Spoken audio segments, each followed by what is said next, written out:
Life was teaching me that progress and change happen slowly, not 2 years, 4 years, or even a lifetime. We were planting seeds of change, the fruit of which we might never see. We had to be patient. Hi,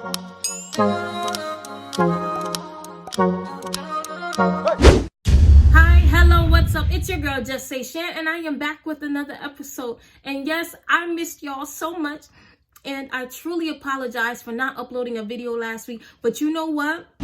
Y'all gonna forgive me because that's the right thing to do. And we just gonna continue to be this happy family that we have formed, okay? And if you're new to my channel, welcome. And you know what's next. Like, subscribe, share, tell our friend to tell our friend, and come join the Shan Fam. So y'all, for the new year, one of my goals was to, or actually one of my goals is to, because I will do it, is to read one book a month. For the month of January, I chose to read Michelle Obama's memoir, Becoming. And I would love for y'all to share with me any recommendations that you have for books. Drop it down in the comment section down below. And if you're interested in hearing my overall views of a book after I read it, let me know that as well. So let's jump right into it. So I started this video by sharing one of the quotes that stuck out to me from the book. And I think it ultimately defines what it means to become in the process and what it takes. She says the quote, well, she pens the quote after her experience of meeting Nelson Mandela. Nelson Mandela was incarcerated for a very long time. He missed his children growing up, and then he also missed his grandchildren growing up. But Michelle Obama highlights that he was unbitter. He went through this phase of his life, this very tumultuous and also a period of struggle with such level of grace. She says he was patient, he was tolerant, and he was also undiscouraged. Can you imagine being incarcerated, missing your children growing up, and you're undiscouraged? I said, man, that's something I want. But life, if we're honest, life can bring us down. If you have constantly been working towards many goals, and each time you work towards a goal, it's as if there's a struggle, there's a fight that's associated with. Sometimes your mind can wander and tell you, well, you know what? Maybe it's not for you. If it didn't happen in 3 years and you've seen other people make it in 3 years, then maybe this is just not the will for your life. And maybe you should just give up now and just be complacent, accept life for what it is, and stop trying to reach all these goals because it's not happening for you. That's nothing but self-sabotage, and you don't want to feed into those negative thoughts. How do I know this? Because I've been there. But you don't have to stay there. This work of becoming is a process, growing into the person we want to be, growing into all these successful things that and all the dreams and aspirations we have for ourselves. It's a process. And it requires some things in order to get through this process, in order to continue on this process of becoming. And those 3 things that it requires are patience, time, and grace. Now, patience, time, and grace, they're free, right?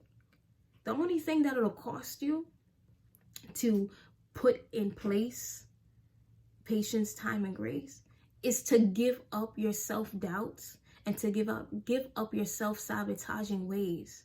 Because with those 2 things intact in your mind, festering, building, there's no way that you'll have grace with yourself. There's no way that you'll give yourself time. And there's no way you'll be patient. So we have to understand that this journey of us becoming, it's not going to happen overnight. So even if you do get frustrated, and let's say something happens this week and you say, you know, I'm ready to give up because I'm tired of fighting. That's okay. That feeling is okay. However, you don't want that feeling to take root in your life. Michelle Obama says in the book that failure is a feeling long before it's a result. So while I said it's okay to feel it, we got to also feel it and release it, because it is our mind, it is our perspective that produces the reality that we see. Oftentimes, the struggles, the trials, the tribulations, they're just a part of our stories and our journeys, you know, and if you cannot shift your perspective, more than likely you won't be able to shift your narrative, your story. If you can have a positive outlook to see, well, you know what, I tripped here, but I got up. It's not about how you fall, it's how you get up. That's what's going to allow you to thrive. That's what's going to allow you to become the best version of yourself. And that's what we're working towards. I want to share with you all, there's a scripture in the Bible in Romans 5 verses 3-5 that says we should glory in our sufferings. Now, to the human mind, that's crazy. Why on earth should we celebrate our sufferings, our struggles? But it continues to say the reason why we should glory in our sufferings is because suffering produces perseverance. Perseverance, character, hope. And our hope won't put us to shame. And then it continues to say that the reason why our hope won't put us to shame is because of God's love that's poured all over our hearts through the Holy Spirit. We connect with God through the Holy Spirit because he's a spirit. He's a spiritual being. We're just spiritual beings having a natural experience, honestly. And when you could connect with that love that knew you before you were formed in your mother's womb, that can give you hope. And hope breeds expectation, believing and trusting and knowing that no matter what, you can continue to push. You're going to make it. You're going to be the best that you've dreamed of. You're going to get that thing that you have been praying about, that you've been working diligently towards. Don't limit yourself based off the negative thoughts that will come because of the struggles.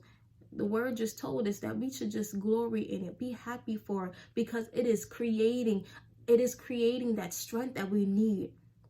Everything won't be easy. For some people, yes, they can say, you know what, in 2 years, X, Y, Z is going to happen, and it does happen for them. But maybe it's not just their work ethic, but it's also their mindset. You have to understand that your mind plays a very integral role in our development. So feed yourself, surround yourself with positive people, positive words daily to make sure that you are on a healthy pathway to become whatever it is you have desired and God has destined you to be. And throughout this process, embrace your story. The hurdles, the obstacles that you have to go through. If you notice that's your story where everything doesn't come easy for you, embrace it. It's a part of the story that you can share with someone else to encourage them along the way. Because maybe there's someone else that's not like you. They haven't gotten to the place where you realize that this is all a process. And you can speak life into them. And you can help them along the way. I want to just say thank you to the people that spoke life into me last week when I was feeling low and I felt like I was in a dark place. I had people that shined their light in my life. And I just want to publicly tell you all thank you and I love you. And y'all, share what you want to be in the comment section down below. I don't care what it is. This is a safe space. You can be multiple things, whatever you're striving to be. Share it with us so we can celebrate you and support you along this journey. Peace, blessings, and love. And I will see you on the next episode.